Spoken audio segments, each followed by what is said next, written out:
Captain Jake Morrison stood on the bridge of the human ship Aurora's Dawn, looking at the massive space station ahead. Concordia Prime was huge, bigger than any city on Earth.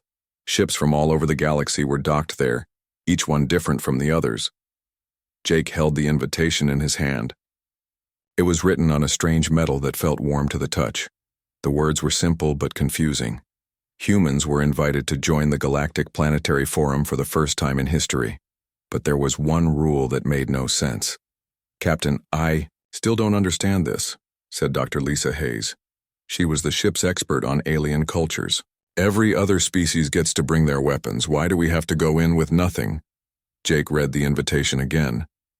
"It says here that humans must enter the forum chambers without any weapons, armor, or defensive systems. All other species may keep their traditional battle gear." Commander Pete Walsh shook his head. He was in charge of keeping everyone safe. "This is crazy, Captain. We'll be sitting ducks. What if something goes wrong?" Through the big windows they could see other ships arriving. The Zephyrian hive ships looked like giant insects made of metal. Their hull was covered with sharp spikes and energy weapons. The Deep Current Federation ships were round and blue with thick armor plating. Even the peaceful-looking crystal ships of the Vethtar had glowing energy shields. "Look at them all," Lisa said. "Each species is armed to the teeth. Their ships, their armor, everything is designed for war. And we're supposed to walk in there wearing just our regular clothes?" Jake watched as a group of tall, insect-like beings walked through the docking bay. These were the Zephyrians. Their bodies were covered in a biometal shell that could stop bullets. Energy weapons were built into their arms. They moved like soldiers, always ready for a fight. "The message was very clear," Jake said. "If we want to join the forum, we follow their rules. This is our chance to be part of galactic politics. Humans have been waiting for this invitation for 50 years. Pete crossed his arms. "And in those 50 years, has anyone ever explained why this rule exists? It doesn't make sense. In every other diplomatic meeting we know about, showing strength is important. Weapons show that you're not weak." Lisa pulled up files on her computer. "I've been reading about the forum for hours. It started about 800 years ago after something called the Great Silence. But most of the records about that time are missing or damaged." "The Great Silence?" Jake asked. "Some kind of huge war or disaster. Entire civilizations disappeared. The few records left say that the forum was created to prevent it from happening again. But I can't find details about what actually happened." A voice came over the ship's radio. "Aurora's Dawn, this is Concordia Prime Traffic Control. You are cleared for docking at Base 7. Please note that all human personnel must pass through weapons scanning before entering the forum areas." "Acknowledged," Jake replied. He turned to his crew. "Well, this is it. Pete, I want you to stay with the ship. If something goes wrong, get us out of here fast." "Captain, I should come with you," Pete said. "What if there's trouble?" "That's exactly why you need to stay here. Lisa and I will handle the diplomatic meeting. You make sure we have a way home." As they docked, Jake could see aliens from dozens of different species walking around the station. Some looked almost human but with different colored skin or extra arms. Others were so strange that Jake couldn't tell which end was the head. A group of machine beings rolled past their window. These were from the Forge worlds. Their bodies were made of metal and wires, with weapons built right into their frames. Red lights glowed where their eyes should be. "Even the robots are armed," Pete muttered. Jake and Lisa put on their best diplomatic uniforms. They were simple blue suits with the Earth symbol on the chest. No armor, no weapons, no protective gear of any kind. Jake felt naked. They walked through the docking tube into the station. The first thing they had to do was pass through a security checkpoint. Alien guards with scanning devices checked every person who came through. Jake watched as a Zephyrian diplomat went through the scanner. The machine beeped and flashed, detecting dozens of weapons and defensive systems built into the alien's body. The guards waved him through without any problems. When Jake's turn came, the scanner was silent. The guard, a tall being with 4 arms, looked confused. It ran the scanner over Jake again. Still nothing. "Where are your weapons?" the guard asked in broken English. "We don't have any," Jake said. We were told humans enter without weapons. The guard's 4 eyes blinked in different directions. It checked a list on its computer screen. Yes, this is correct. Very strange. You may pass. Lisa went through the same process. The alien guards seemed surprised every time the scanner stayed quiet. As they walked through the station's corridors, other aliens stared at them. Jake heard whispers in languages he didn't understand. Some aliens pointed at them and made sounds that might have been laughter. I feel like an animal in a zoo, Lisa whispered. They were walking toward the main forum area when a large shadow fell over them. Jake looked up to see a Zephyrian approaching. This one was bigger than the others, with more elaborate armor patterns on its shell. You are the humans, it said in perfect English. Its voice sounded like metal scraping on metal. Yes, Jake said. I'm Captain Morrison. This is Dr. Hayes. I am Ambassador Krethak of the Zephyrian Hives. I have been looking forward to meeting your species. It's an honor, Jake said, though the giant insect made him nervous. Krethak moved closer. Jake could see his reflection in the alien's black eyes. Captain Morrison, I must speak with you privately. There are things about this forum that your species does not understand. What kind of things? The rules you have been given. The requirement that you enter defenseless. Your leaders on Earth, do they know why this rule exists? Jake and Lisa exchanged glances. We were told it was tradition, Lisa said. Krethak's head tilted to one side. Tradition? Yes, that is what they tell everyone. But Captain Morrison, I have been coming to these forums for 20 years. I have seen species rise and fall. I have watched civilizations make terrible mistakes. What are you trying to tell us? Jake asked. The alien looked around, making sure no one else was listening. Your species does not understand what they ask of you, human. To enter defenseless is to invite extinction. The last species that tried to attend the forum without weapons disappeared completely. They were never seen again. Jake felt a chill run down his spine. What happened to them? No one knows. One day they were here, the next day they were gone. Their ships, their people, everything. Gone. Krethak started to walk away, then stopped. Captain Morrison, if you value your species' future, you will find another way to protect yourselves. The forum chambers are not as safe as they appear. The alien disappeared into the crowd, leaving Jake and Lisa standing alone in the corridor. Around them, hundreds of armed aliens continued their daily business, unaware of the warning that had just been given. Jake looked at Lisa. What do you think? I think we need to find out what really happened during the Great Silence, she said. And we need to find out fast. Dr. Lisa Hayes sat in the archives of Concordia Prime, surrounded by floating screens showing thousands of years of galactic history. The young translator, Alex Chen, worked beside her, his fingers moving quickly over the alien computer systems. This is incredible, Alex said. These records go back almost 1,000 years, but look at this gap here. He pointed to a section of the timeline that was almost empty. 800 years ago, something happened that nearly destroyed all record-keeping in the galaxy. Lisa leaned forward to look at the screen. The Great Silence. Ambassador Krethak mentioned it yesterday, but he didn't give us details. From what I can piece together, it wasn't a war in the normal sense, Alex said. Look at these reports from different species. They all describe the same thing.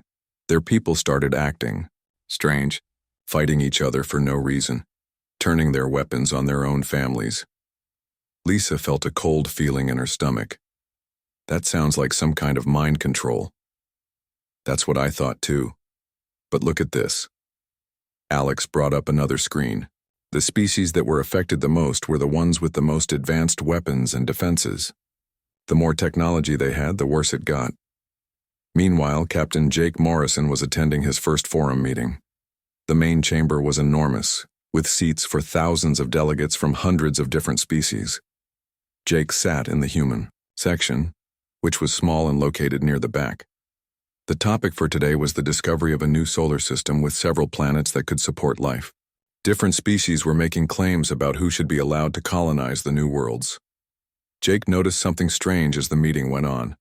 The delegates were getting more and more angry. What started as polite discussions about sharing resources was turning into threats and demands. A delegate from the Deep Current Federation stood up. "These worlds belong to species who can use them properly," he said, his voice getting louder. "Not to weak races who will waste their potential." The Zephyrian delegate hissed in response. "Your people live underwater. What use do you have for land-based planets? These worlds should go to species who can defend them properly." Jake watched as hands moved toward weapons. The crystal beings started to glow brighter, which he had learned was a sign of anger in their species. The machine delegate's eyes changed from blue to red, but Jake felt perfectly calm. He was confused by the sudden hostility, but he wasn't feeling any urge to be aggressive himself. He wondered why everyone else was getting so worked up over something that could easily be settled through negotiation. Back in the archives, Lisa and Alex were making disturbing discoveries. "I found something," Alex said excitedly. "Look at this report from the ethereal communes. They're usually the most peaceful species in the galaxy. But during the Great Silence, they completely destroyed 3 of their own worlds." "Why?" Lisa asked. "According to this, they thought their own people were enemies. They couldn't tell friend from foe anymore. Their defense systems turned on their own cities." Lisa pulled up more files. "Alex, look at this pattern. Every species that was affected had some kind of advanced neural interface with their technology. The Zephyrians have biometal that connects directly to their nervous systems. The Deep Current Federation uses psychic links to control their equipment. You think something was using those connections against them? It's the only explanation. That makes sense. But what could do something like that?" Alex's computer suddenly beeped. "I found something else. There are references to a species called the Silent Ones, but every time I try to access more information about them, the files are corrupted or missing." Lisa frowned. "That's convenient. Show me what you have." Alex pulled up the few fragments of information he could find. The Silent Ones were mentioned in reports from the time just before the Great Silence.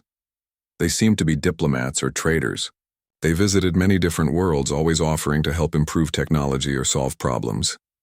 And then the records stop. "But look at this date." Alex pointed to the screen.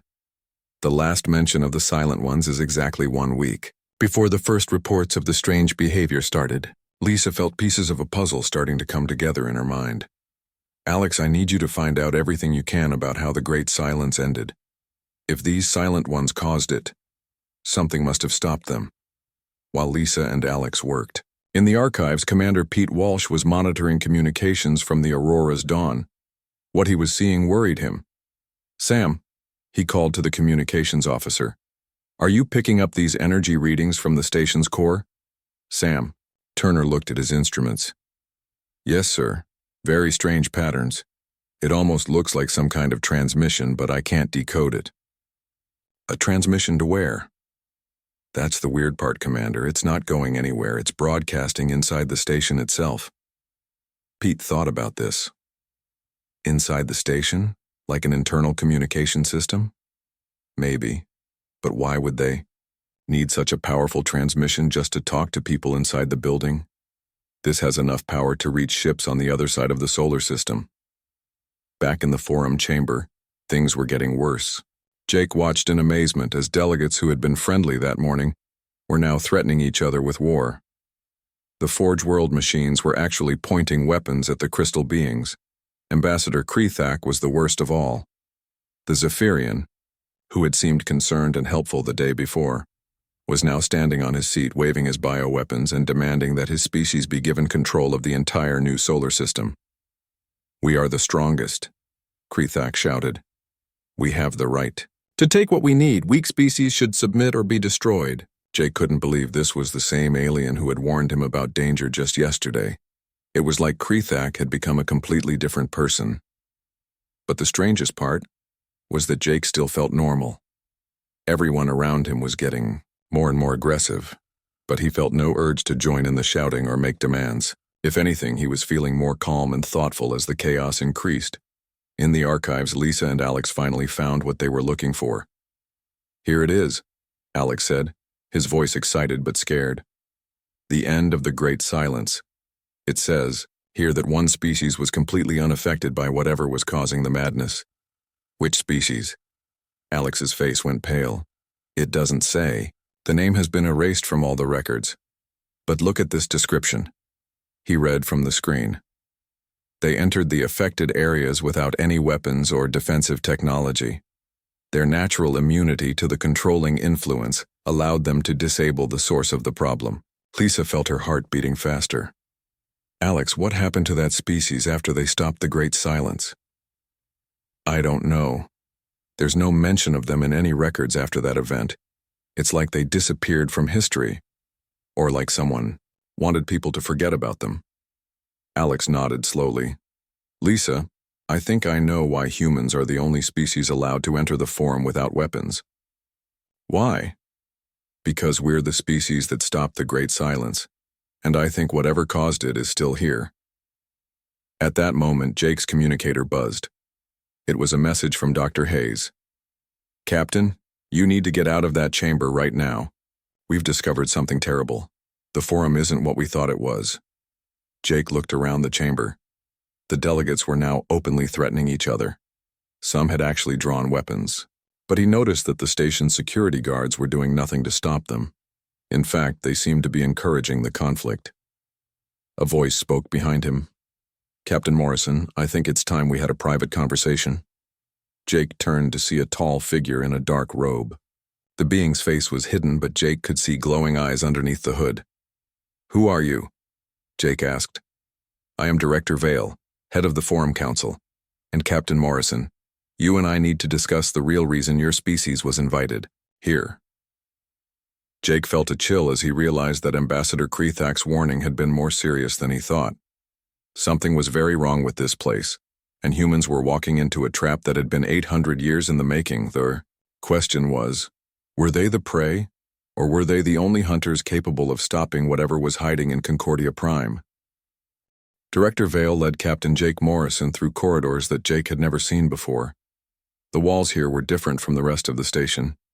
They were made of some kind of black metal that seemed to absorb light. Strange symbols were carved into the surface, glowing with a faint red light. Where are we going? Jake asked. His voice echoed strangely in the narrow hallway. To the heart of Concordia Prime, Vale replied, to show you why your species was really invited here. Behind them, Jake could still hear the sounds of chaos from the Forum chamber. Shouts, the hum of energy weapons charging, the crash of furniture being thrown. The delegates were losing their minds, and it was getting worse by the minute. Shouldn't we be stopping the fighting? Jake asked. Vale's hidden face turned toward him. The fighting is exactly what we expected, Captain Morrison. It's what happens every time the Forum meets. The question is why you're not affected by it. Meanwhile, back on the Aurora's Dawn, Dr. Lisa Hayes was trying to make sense of what she and Alex had discovered. Commander Pete Walsh and Communications. Officer Sam Turner had joined them in the ship's conference room. Let me get this straight, Pete said. 800 years ago, some species called the Silent Ones made everyone in the galaxy go crazy and start fighting each other. That's what the records suggest, Lisa said. But Alex and I think they're still here. The energy readings Sam detected, the missing historical records, the way the other delegates are acting. It all points to the same conclusion.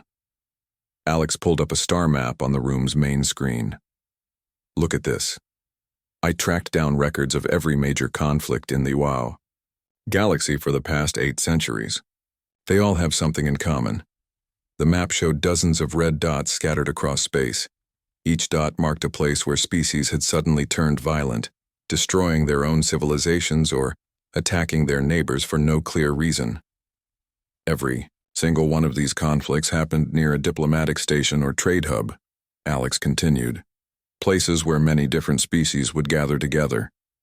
Sam studied the patterns.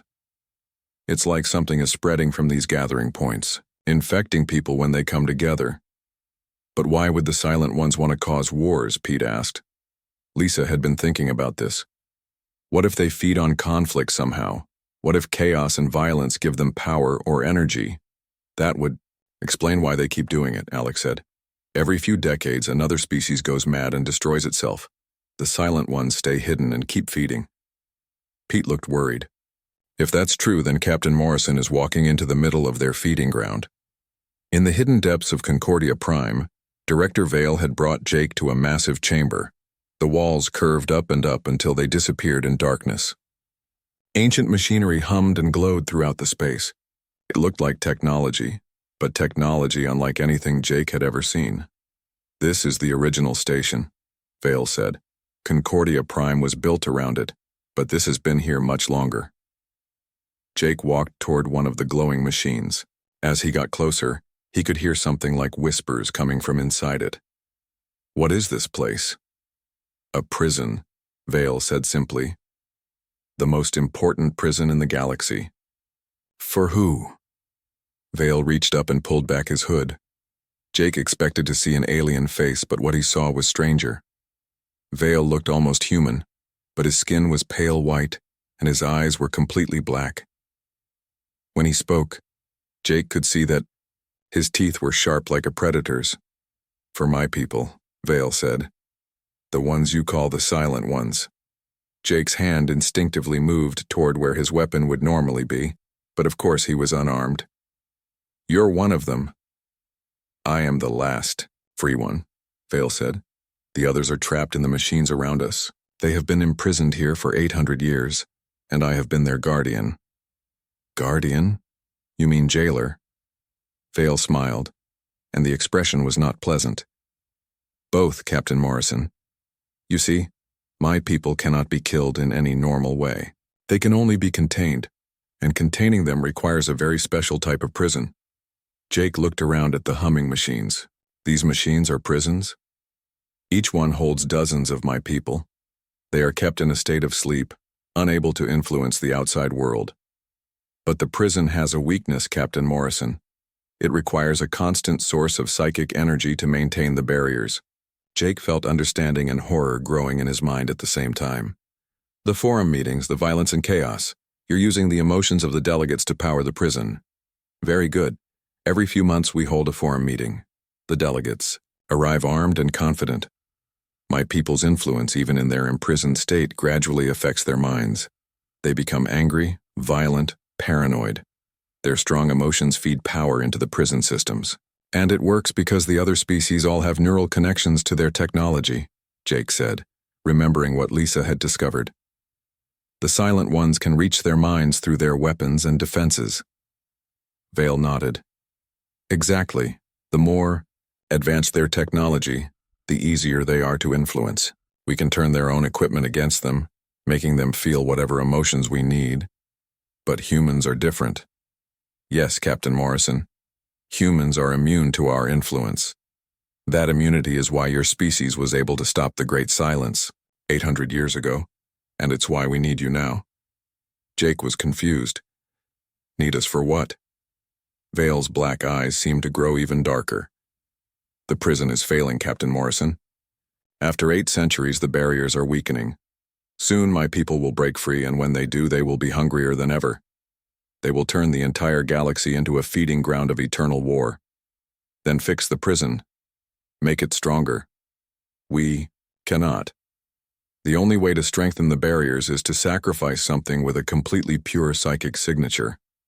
Something that cannot be tainted by our influence. Jake felt his blood turn cold. You want to sacrifice humans?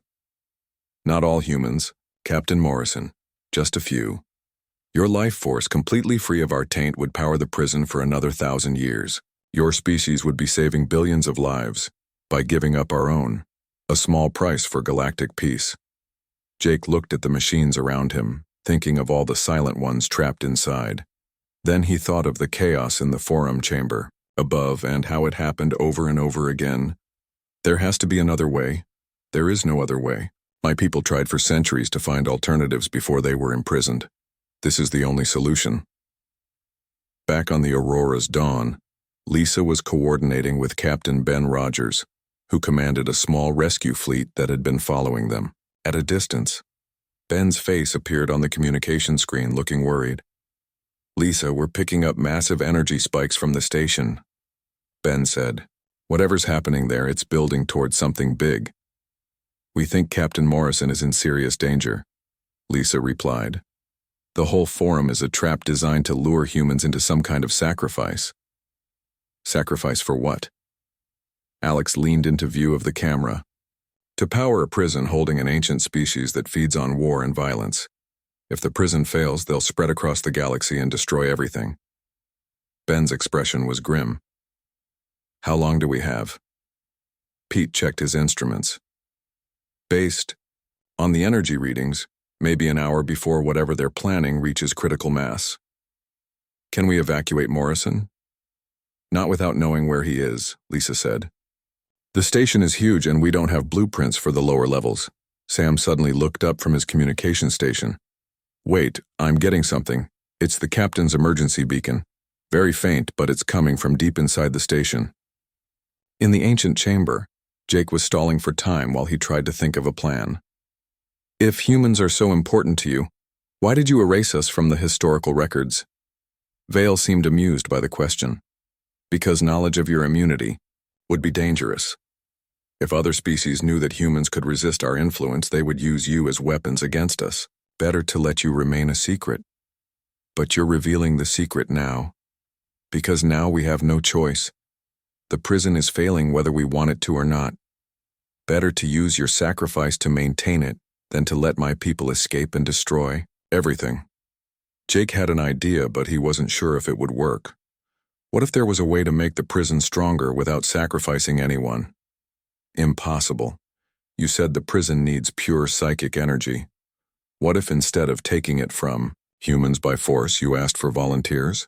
What if humans chose to help? Vale looked confused. Chose? Why would anyone choose to sacrifice themselves? Not sacrifice. Help. Humans are good at working together, at cooperation. What if instead of one human dying to power the prison, many humans contributed a little bit of their energy willingly? That would not work. The energy must be pure, untainted. Human cooperation is pure, Jake said. When we choose to help others, when we work together for a common goal, there's nothing more pure than that. Vale was quiet for a long moment. Even if such a thing were possible, why would humans agree to help imprison my people? Jake smiled. Because that's what humans do. We help, even when it's hard, even when it's dangerous, even when we're helping people who wanted to hurt us. For the first time since Jake had met him, Vale looked uncertain. I do not understand your species. I know, Jake said. And that's exactly why your people can't control us. The alarm started blaring just as Jake was trying to convince Vale that cooperation was better than sacrifice. Red lights flashed throughout the ancient chamber, and the humming from the prison machines became a high-pitched whine. What's happening? Jake shouted over the noise. Vale's face showed panic for the first time. The barriers are failing faster than we calculated. The violence from the forum chamber is feeding too much energy into the system. It's overloading. Above them, they could hear explosions and the sound of energy weapons firing. The chaos in the forum had turned into a full battle. How long do we have? Jake asked. Minutes, not hours, Vale replied. If even one of my people breaks free, they will release the others. The galaxy will burn. Jake's communicator crackled to life. It was Dr. Hayes's voice, full of static but urgent. Captain, we've found a way to track your location. Colonel Amy Brooks is coming with a rescue team. Colonel Brooks? Jake had heard of her. She was one of the best special forces commanders in human space. She's bringing a team of specialists. If our theory is right, they might be able to help with more than just a rescue. Vale looked confused. More humans? That will only make things worse. The more of your people who are here, the more psychic energy will be released when we sacrifice them. You're still not listening, Jake said. We're not going to sacrifice anyone. We're going to fix this the human way. At that moment, a section of the chamber wall exploded inward. Through the smoke and debris, figures in black armor appeared. Colonel Brooks led them, moving with the smooth precision that made her famous. Captain Morrison, she called out. We need to get you out of here now. But Jake held up his hand. Wait, Colonel, this isn't a rescue mission anymore. We need to solve a bigger problem. Brooks looked around the chamber, taking in the strange machines and Vale's inhuman appearance. Is this one of the silent ones? The last free one, Jake confirmed. And he's been guarding a prison full of the others for 800 years. But the prison is failing. Engineer Rick Stone, one of Brooks's team members, was already scanning the machines with his instruments. Captain, these energy readings are off the charts. Whatever's in these devices is trying to break out. Dr. Tony Martinez, the team's xenoneurologist, approached Vale carefully. You're the guardian of this place? Vale nodded, still uncertain. About these new humans. For 8 centuries I have kept my people contained, but now the barriers weaken, and I cannot repair them alone. What do you need to repair them? Martinez asked. Pure psychic energy, untainted by our influence. Only humans possess such energy, but the process requires their death. Brooks looked at Jake. Captain, what's your assessment? Jake thought quickly. The prison machines were getting louder, and cracks of light were starting to appear on their surfaces. Colonel, I think there's another way, but it requires all of us working together. Explain. Dr. Martinez, is it possible for humans to share psychic energy without dying? Martinez considered this. Theoretically, yes. Human consciousness is naturally collaborative. We can link our thoughts temporarily without permanent harm. But it would require perfect cooperation and trust. How many people would we need? For energy of this magnitude? At least a dozen, all working in perfect harmony. Vale shook his head. This is impossible. No species can achieve such unity of purpose. Colonel Brooks smiled grimly. You've never worked with humans, have you? Meanwhile, on the Aurora's dawn, the situation was getting desperate. The energy readings from the station were climbing toward critical levels. Commander Pete Walsh was coordinating evacuation plans for the human ships in the area. Ben, you need to get your fleet out of here, Pete told Captain Rogers over the radio. If those things break loose, this whole system could become a war zone. Not without Morrison and his team, Ben replied firmly.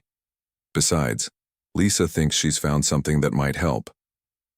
Lisa was working frantically at her computer, with Alex providing translation support. I've been analyzing the historical records of how humans stopped the Great Silence, she said. The key wasn't violence or superior technology. It was something called a unity link. What's that? Pete asked. A way for humans to combine their thoughts and energy temporarily. It's mentioned in several ancient human texts, but the knowledge was lost over time. Alex looked up from his research. Lisa, I think I know why it was lost. Look at this. He showed her a document on his screen. After the Great Silence ended, human leaders decided the unity link was too dangerous. They were afraid it could be used to control people. But if we don't use it now, the silent ones will break free and control everyone anyway. Back in the prison chamber, cracks were spreading across the surface of the machines. Whispers were starting to leak out. Voices, speaking in languages that hurt to hear. We're running out of time, Vale said. Already some of my people are beginning to wake. Soon they will remember how to influence minds through technology. Dr. Martinez was studying readouts from his instruments. The prison works by creating a psychic barrier around each silent one. The barriers are powered by emotional energy from the forum meetings above. But the energy is chaotic, Engineer Stone added. Violence and hatred aren't stable power sources, that's why the prison keeps failing. Jake had an idea. What if we replace the chaotic energy with something stable, something purely cooperative? Colonel, Brooks was already organizing her team. What do you need us to do, Captain? Form a circle around the central machine. Dr. Martinez, can you guide us through creating a unity link? Martinez nodded. It requires absolute trust and a shared goal. Everyone needs to focus on the same thing, protecting the galaxy by containing the silent ones. Vale watched in amazement as the humans quickly arranged themselves around the largest prison machine. This will never work. Your species is too independent, too chaotic. That's where you're wrong, Jake said. Humans are independent, but we choose when to work together. And when we make that choice, nothing can stop us. The eye. Humans joined hands around the machine. Colonel Brooks, Engineer Stone, Dr. Martinez, and the rest of the Special Forces team. Jake looked at each of them, seeing determination in their eyes. "Everyone ready?" Martinez asked. "Remember, we're not trying to sacrifice ourselves. We're sharing our strength to protect others." They closed their eyes and began to focus. Jake felt something strange happening.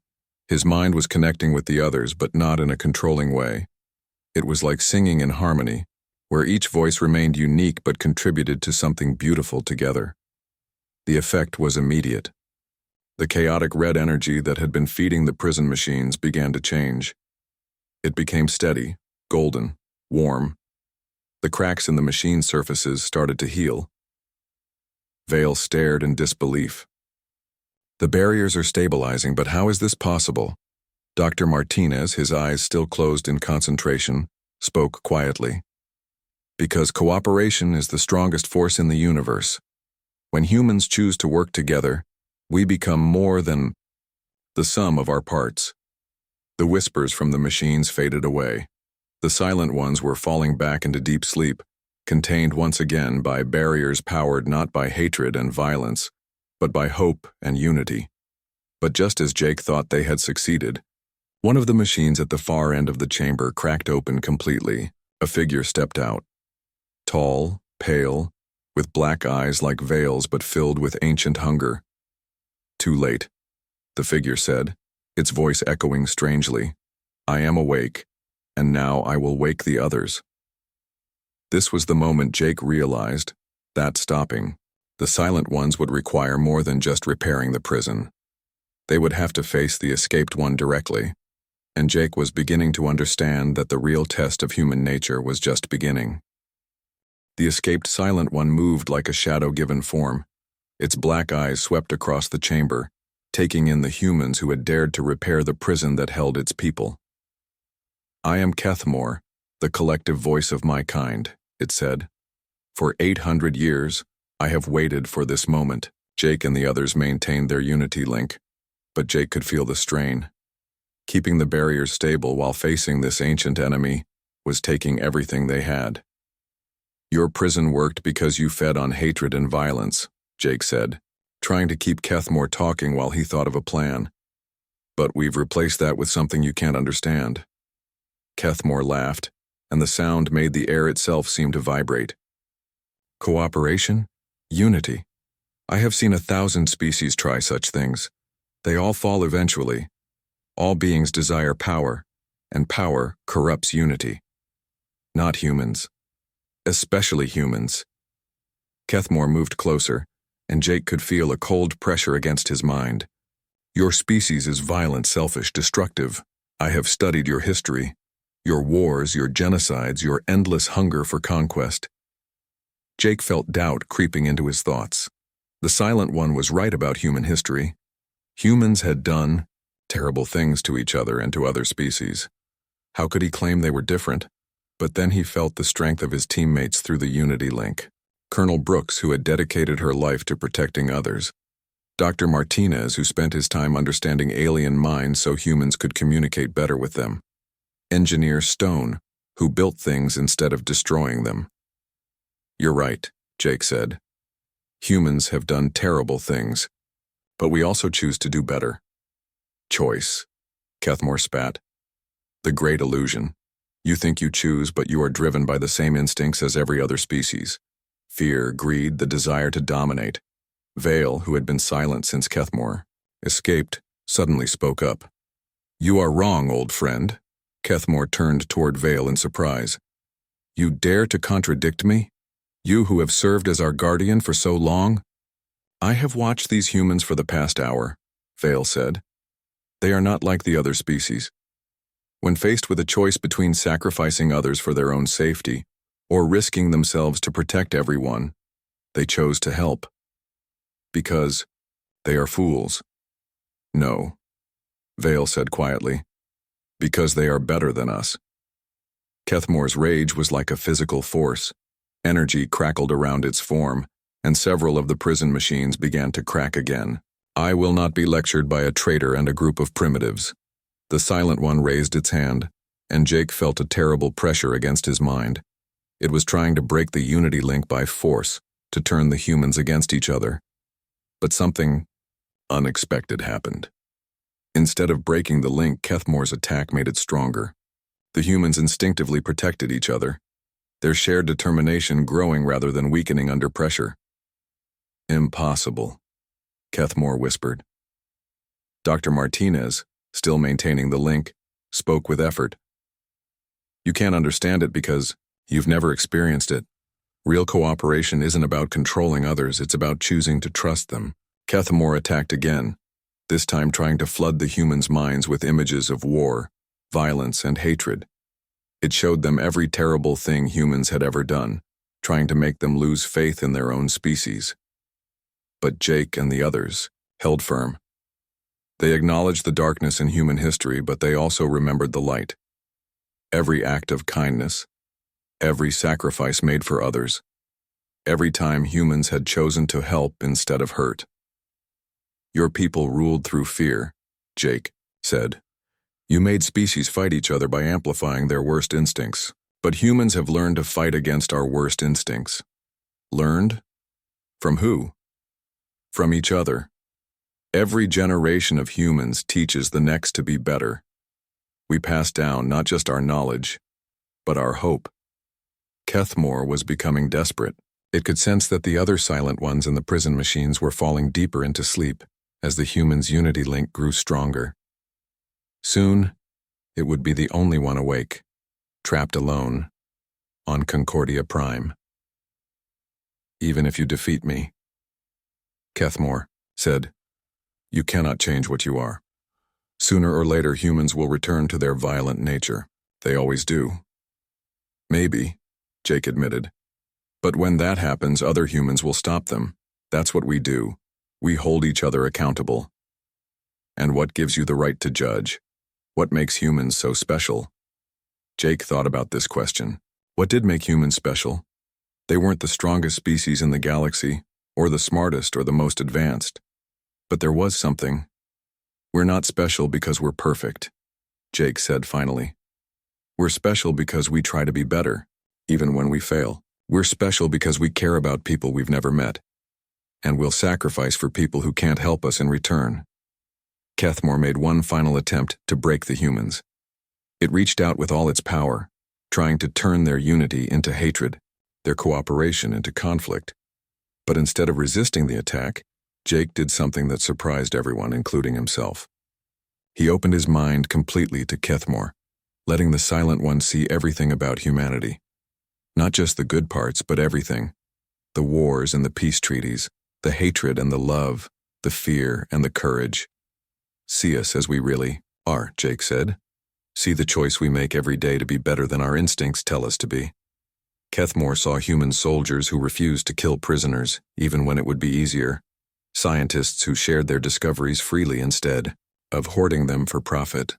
Ordinary people who helped strangers in need, expecting nothing in return. But most importantly, Kethmore saw the unity link itself.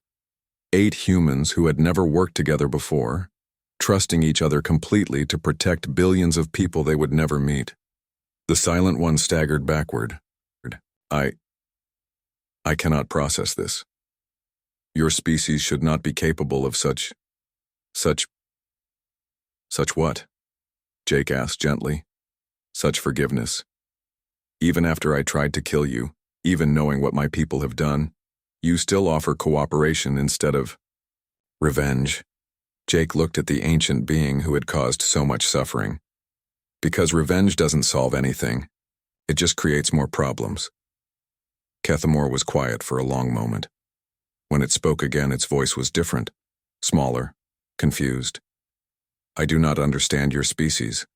For 1,000,000 years, my people have fed on conflict and hatred. It is all we know. Then learn something new, Colonel Brooks said. It's never too late to change. You would trust me? After everything? Trust has to start somewhere, Dr. Martinez said, and humans are good at taking risks on people who want to do better. Kethmore looked around the chamber at all the prison machines holding its people. What would you have me do? Jake thought about this. The easy answer would be to go back into the prison and sleep with the others. But that wouldn't solve the real problem. Help us, Jake said. Help us find a way for your people to live without causing suffering. There has to be something else you can do with your abilities. You want to rehabilitate beings who have spent millions of years as parasites? Why not? Humans used to be pretty violent too. We learned to change. Vale stepped forward. I would be willing to help. I have spent 8 centuries guarding the prison. Perhaps it is time to try a different approach. Kethmore looked at Vale, then at the humans who were still maintaining the unity link that kept the prison stable. If I agree to this, if I try to change, what guarantee do you have that I will not simply betray you when the opportunity arises? Jake smiled. None. But that's what trust means. Believing someone will do the right thing, even when you can't. Force them to. And if I fail, if my nature proves too strong to overcome, then we'll deal with that when it happens. But we'll give you every chance to succeed. Kethmore was silent for a long time. Finally, it nodded slowly. Very well. I will. Try to learn this cooperation that you speak of. But I warn you, changing the nature of a million-year-old species will not be easy. The best things never are, Jake said. 6 months later, Jake stood in the same forum chamber where the crisis had begun. But now, it was different. The delegates still came armed, but they no longer fell into mindless rage. Kethmore and Vale worked together as mediators, using their understanding of psychic influence to help species communicate better instead of fighting. It wasn't perfect. There were still conflicts, still misunderstandings. But there was also something new in the galaxy, the knowledge that cooperation was possible, even between the most different species. Dr. Hayes approached Jake as he watched a successful negotiation between 3 species that had been enemies for centuries. Any regrets about not following the original plan? She asked. Jake thought about it. The original plan would have been simpler, sacrifice a few humans to power the prison for another 1,000 years. But simple wasn't always better. No regrets? He said. This is harder, but it's right. And if it doesn't work? If some of the silent ones can't change? Then we'll find another way. That's what humans do. Lisa smiled. The Forum Council wants to make this permanent. They're asking humans to be mediators for all major galactic disputes. Because we're the only ones who can't be mentally influenced? Partly. But also because we're the only species that thinks forgiveness is stronger than revenge. Jake looked around the chamber at dozens of species working together, many of them guided by humans who had learned that the greatest